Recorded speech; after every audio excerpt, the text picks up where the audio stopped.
សម្ដេចតេជោហ៊ុនសែនចាត់ទុកទង្វើដុតទំនិញថៃចោលរបស់ K01 ជាអំពើទៅហួសពីស្នេហាជាតិនិងជារបៀបក្រុមនិយមជ្រុលហួសហេតុ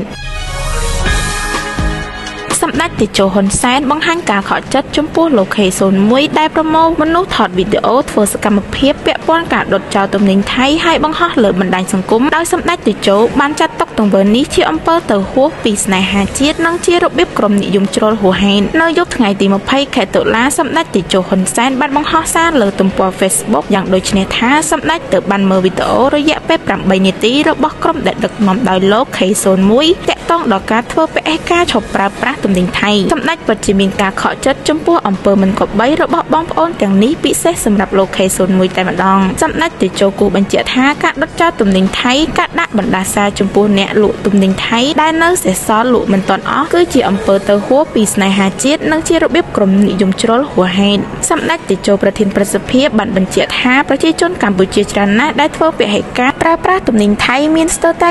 99% ទៅហើយមិនថាប្រជាជននៅក្នុងប្រទេសឬបងប្អូនខ្មែរនៅក្រៅប្រទេសនោះទេចំណុចបញ្ហានៅត្រង់អាជីវករលក់ដូរដែលមានទំនិញថៃនៅសល់តែឲ្យពួកគាត់យកទៅណាដុតបំផ្លាញចោលឬបន្តលក់ដើម្បីប្រមូលដើមទុនមកវិញប្រសិនបើ K01 មានប្រាក់សូមយកទៅទិញទំនិញដែលនៅសេសសល់ទាំងនេះធ្វើជាចំណីសត្វប្រសើរជាងដុតចោលដោយ K01 បានធ្វើដែលគ្មាននៅក្នុងវីដេអូនេះបើមនុស្សមិនទទួលទានទុកឲ្យសត្វស៊ីប្រសើរជាងដុតឬកំទេចចោលសម្ដេចតេជោបានសង្កត់ធ្ងន់បែបនេះថាខ្ញុំសូមឲ្យ K01 បញ្ឈប់សកម្មភាពបែបឈួតៗនេះជាបន្ទាន់និងចូលរួមពង្រឹងតម្លៃសីលធម៌សុជីវធម៌គុណធម៌និងថ្លៃថ្នូររបស់ជាតិ